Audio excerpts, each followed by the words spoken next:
Okay. So last time we were discussing about the properties of enzymes. So enzymes, they have got different properties. The first property of the enzyme was their specificity. Now you know every enzyme is substrate specific. Then we discussed their optimum temperature. So most of the enzymes, they are active in the temperature range of 5 to 40 degrees Celsius. Above 40 degrees Celsius, denaturation occurs. Below 5 degrees Celsius, enzymes may be temporarily stopped from their catalytic activity. Then we discussed their optimum pH. So some enzymes are working best in acidic medium, some enzymes work best in alkaline medium, some enzymes work best at neutral pH. So we have discussed those properties. Now there is another property of enzyme that is known as enzyme substrate complex. So every enzyme binds to its substrate. Every enzyme binds to its specific substrate. So this is the enzyme, this is the substrate. So enzyme binds to this specific substrate and it forms enzyme substrate complex.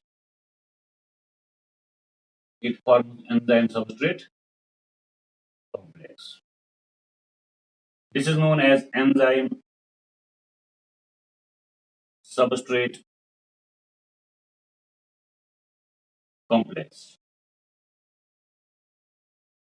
Then this enzyme, it brings this substrate into transition state, where from this substrate is then converted into products.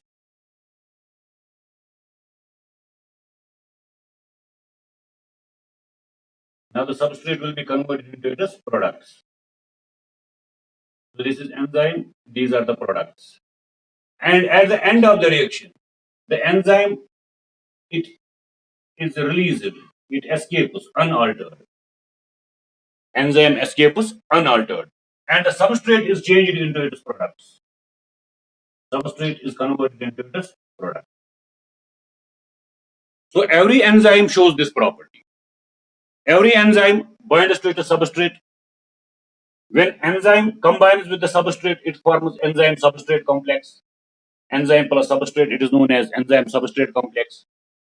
As the enzyme substrate complex is formed, enzyme carries out its catalytic activity, and enzyme brings this substrate into transition state, where from binding of the substrate to enzyme makes the substrate to reach into transition state, and then from the substrate is converted into products. Then at the end, enzyme remains unaltered and the substrate is converted into its products. So this is the property shown by all enzymes. Every enzyme binds to its substrate like this. So when enzyme binds to substrate, it forms enzyme substrate complex. Then this enzyme carries out its catalytic activity. It brings the substrate into transition state, where from the substrate is then converted into products. Then at the end of the reaction, enzyme remains unaltered and the substrate is converted into products. So this property of enzymes is known as enzyme substrate complex formation, and then products are formed. So every enzyme works in the same manner, right? So this is another property of enzymes, that they bind to their specific substrate and convert them into products by forming enzyme substrate complex, and then at the end releasing the product, and the enzyme itself remains unaltered. So this is another property of enzymes. Now there is another property of enzymes.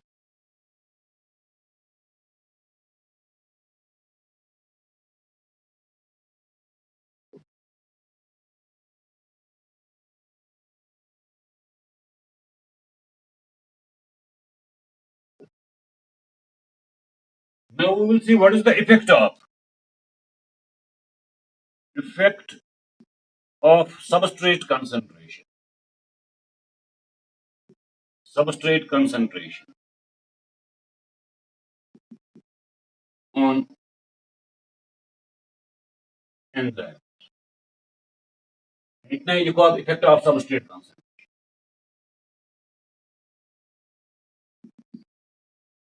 Effect of substrate concentration on enzymes.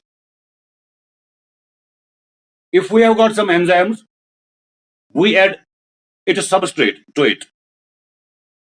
If we have got some enzymes and we add a specific substrate on which the enzyme carries catalytic activity to it, right?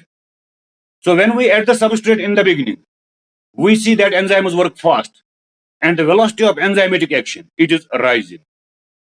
Suppose we have got 10 enzymes. We have got 10 enzyme molecules. We add to these 10 enzyme molecules one substrate molecule. So this enzyme, this substrate molecule, one substrate molecule, it will only bind to one enzyme.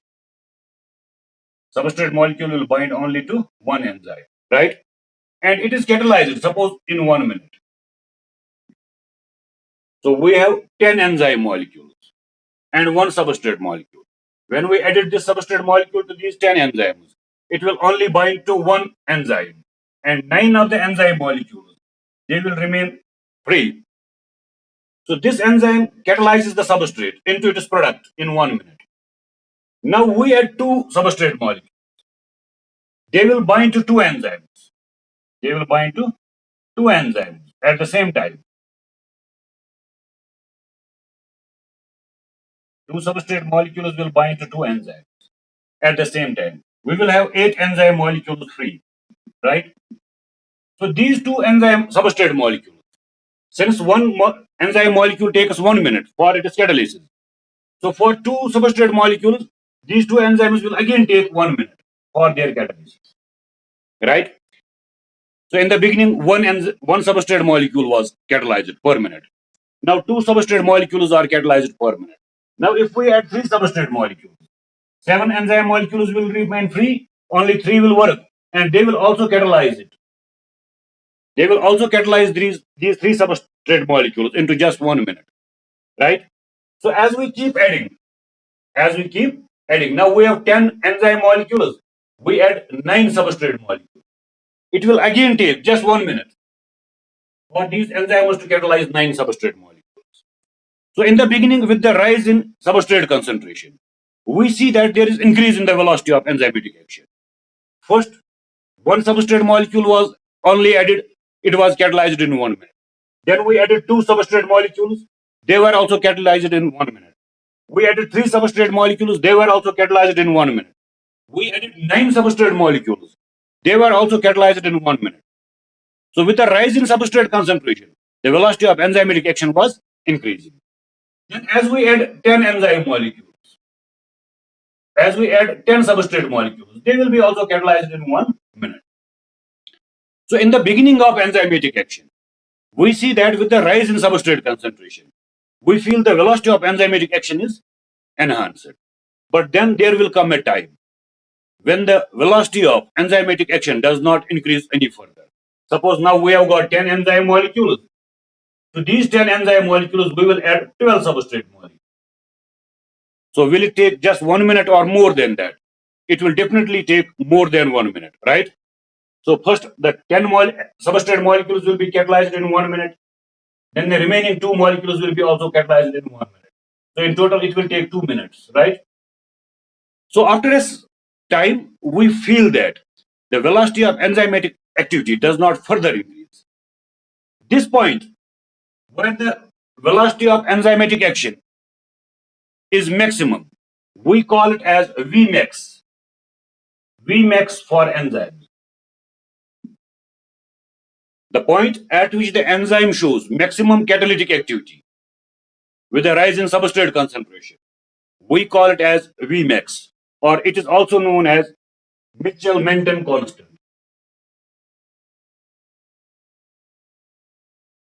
Mitchell-Menton constant.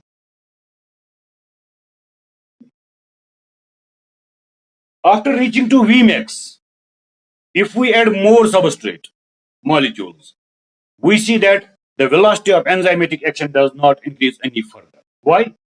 Because now the enzyme molecules are fewer than the substrate molecule. So far in the beginning, we had just one substrate molecule, 10 enzyme molecules. One enzyme got engaged, 9 were free. 9 enzyme molecules were free. Then we added 2 substrate molecules. 2 enzymes got engaged and 8 substrate molecules were free. We added 3 substrate molecules. 3 enzyme molecules got engaged, 7 enzyme molecules were free. Then we added 9 substrate molecules. 9 enzyme molecules got engaged, one enzyme was free. One enzyme molecule was still free, right?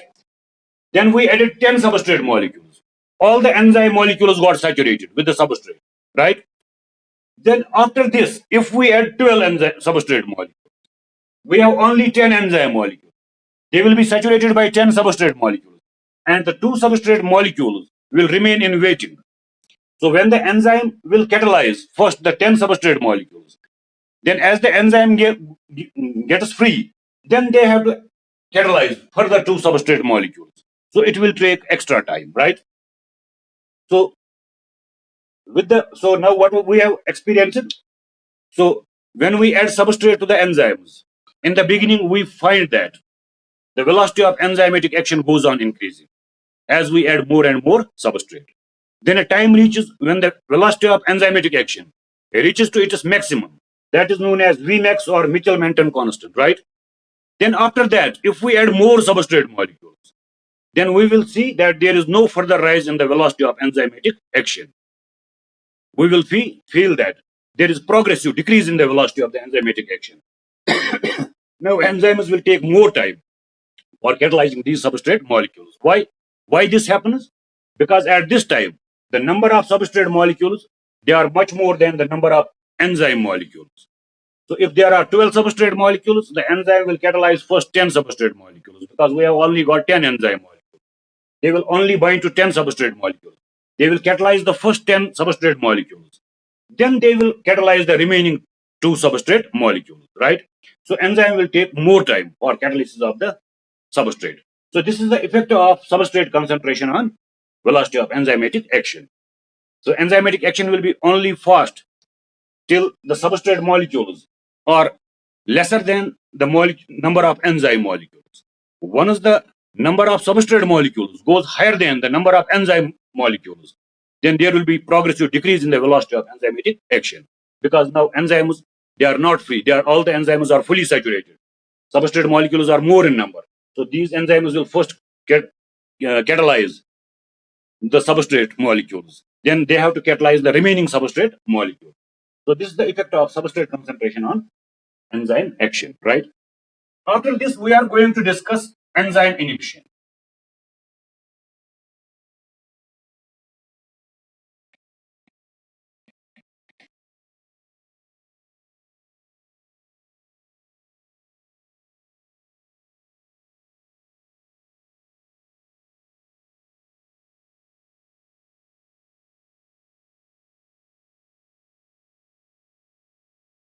Now we are going to discuss about enzyme inhibition.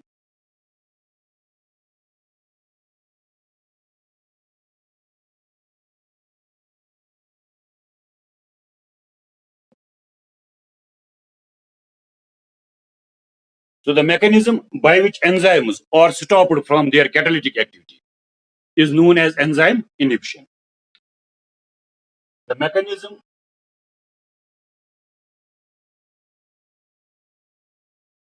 by which enzymes are stopped from their catalytic activity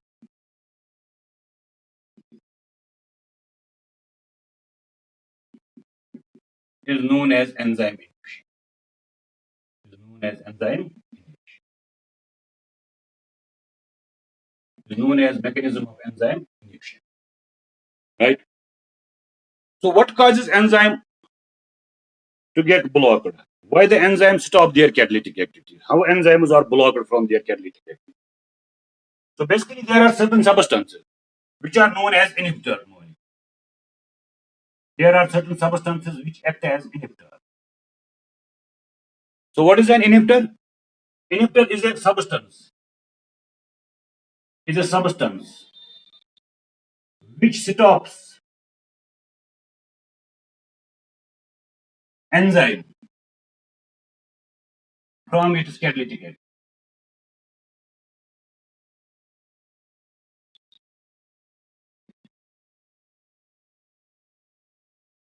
So any substance which stops an enzyme, from its catalytic activity is known as an inhibitor molecule. Any substance which stops an enzyme from its catalytic activity is known as an inhibitor molecule, right? So enzymes are inhibited by these inhibitor molecules, and enzymes do not carry out catalysis. So this enzyme inhibition, it is of two types. Enzyme inhibition is of two types.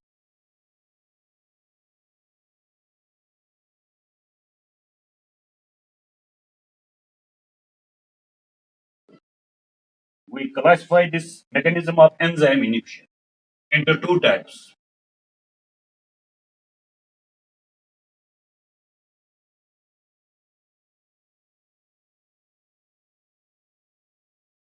One is known as competitive inhibition.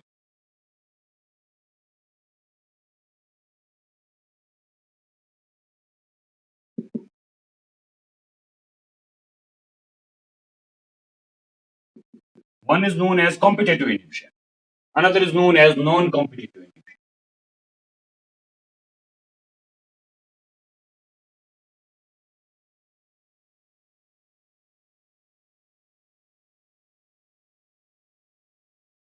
In competitive inhibition, there is a competition.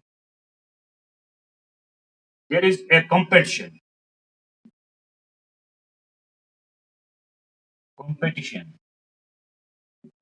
between substrate molecule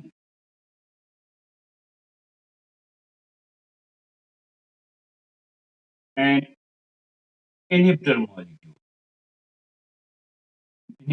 molecule. For occupying active site, active site of the enzyme.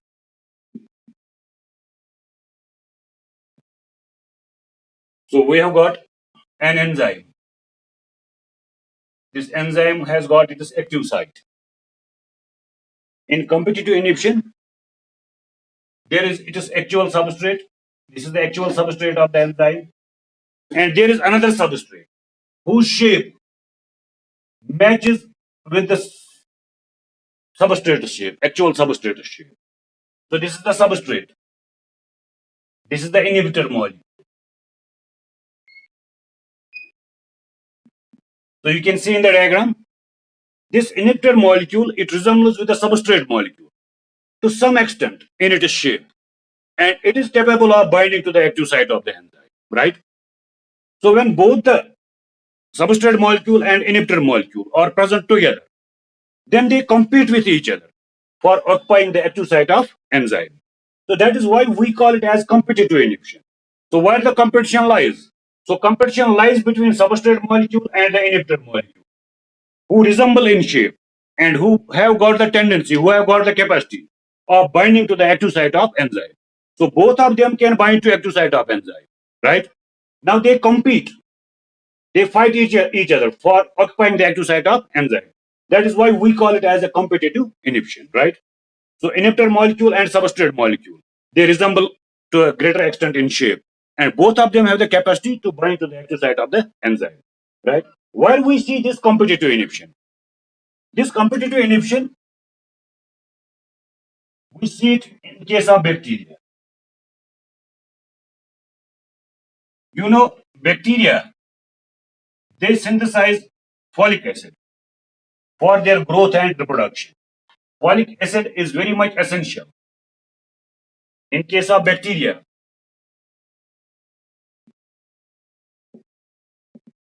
they require folic acid. Bacteria require folic acid for their growth and reproduction,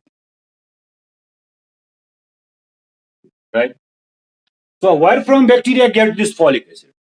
Bacteria synthesize folic acid by themselves from an intermediate substrate known as para-amino-benzoic acid. Para-amino-benzoic acid. The acronym for this is PABA, para-aminobenzoic. So this is the enzyme. This is para-aminobenzoic acid.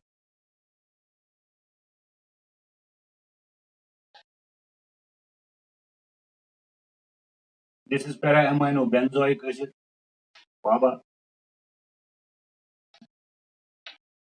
And when the enzyme carries out catalysis, the PABA joins with the enzyme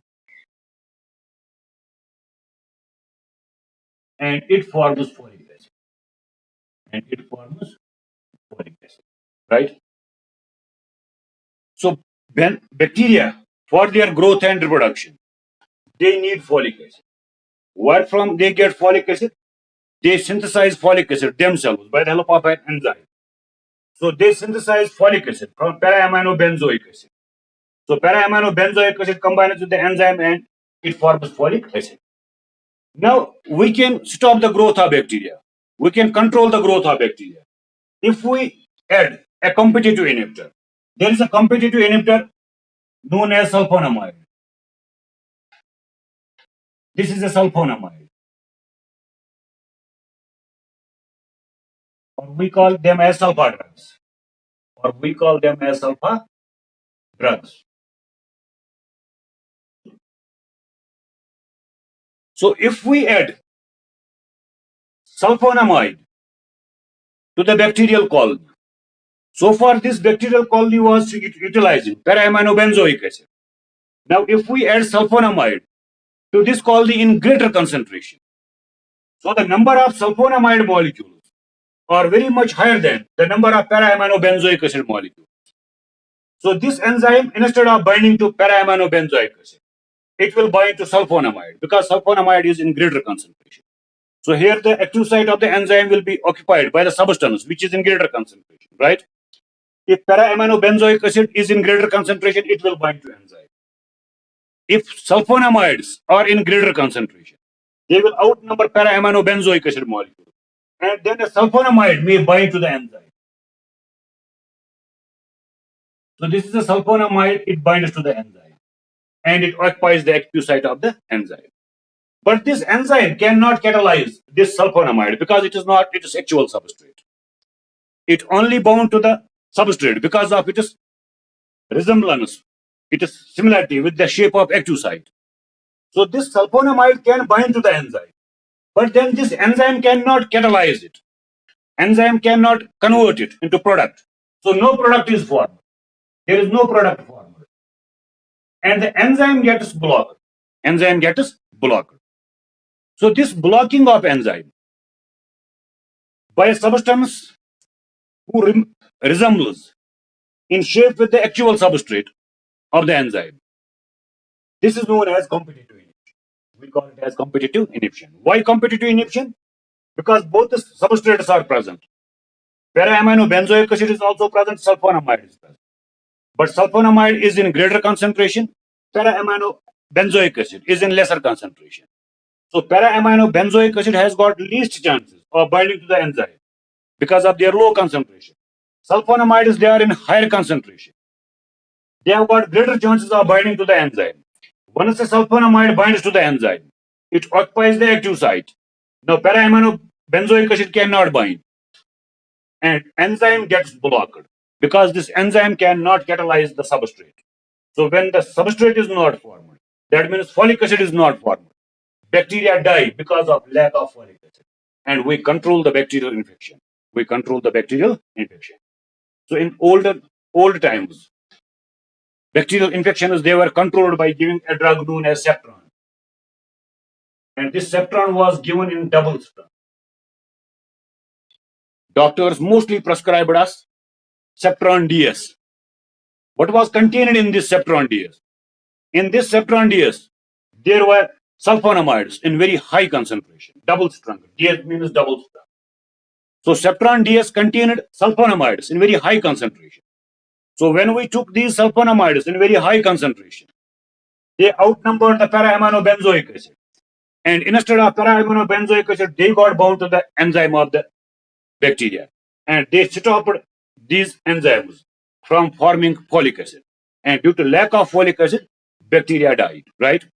So this inhibition, in which there is competition between substrate molecule and the inhibitor molecule for occupying the active site of the enzyme. This is known as competitive inhibition. This is known as competitive inhibition. So that is all about the competitive inhibition. Then we have got non-competitive inhibition.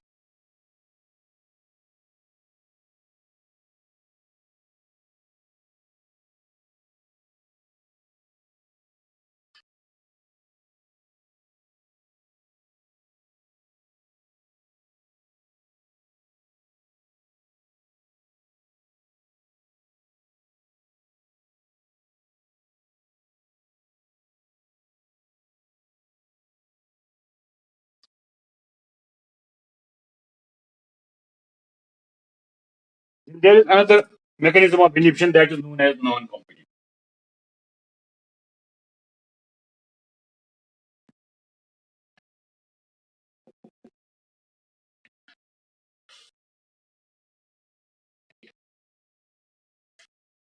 In this non-competitive inhibition, there is no competition. There is no competition between substrate molecules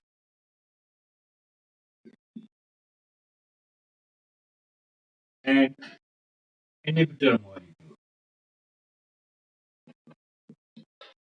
molecules for occupying occupying the active site occupying the active site of the enzyme. So that is why we call it as non-competitive inhibition, because there is no competition between the substrate molecules and the enzyme molecules for occupying the active site of the enzyme, right? That is why we call it as non-competitive inhibition. Now, this non-competitive inhibition, it is of two types. Non-competitive inhibition is of two types. Reversible, first I'm taking irreversible. Irreversible non-competitive inhibition.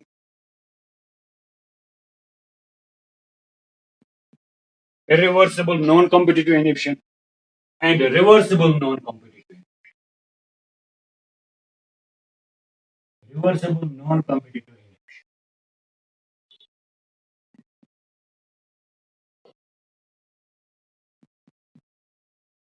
Irreversible non-competitive inhibition and reversible non-competitive. So in this irreversible non-competitive inhibition, an enzyme molecule may be blocked once for all. Once the inhibitor molecule binds to the enzyme, it binds it permanently, and the enzyme molecule can no more now catalyze its actual substrate. So once the inhibitor binds to the enzyme, which is permanent bind, it cannot be reversed. The inhibitor molecule cannot be separated. And reversible non-competitive inhibition. Once the enzyme molecule binds to the substrate, it blocks the enzyme temporarily. Then this inhibitor molecule, after some time, gets detached from the enzyme. As the inhibitor molecule gets detached from the enzyme again regains its catalytic activity, right? So here, the inhibitor molecule binds permanently, and the enzyme is permanently stopped from catalysis. Now the enzyme cannot catalyze its substrate anymore. So this is permanent binding. In reversible non-competitive inhibition, inhibitor molecule binds to enzyme. As inhibitor molecule binds to enzyme is inhibited for some time. After that, the inhibitor molecule may be detached. Once the inhibitor molecule is removed from the enzyme resumes its catalytic activity. That is why we call it as reversible non-competitive inhibition, and this is irreversible non-competitive inhibition. So we will discuss these two methods of enzyme inhibition tomorrow, inshallah. We are this time running out of time. Okay, thank you.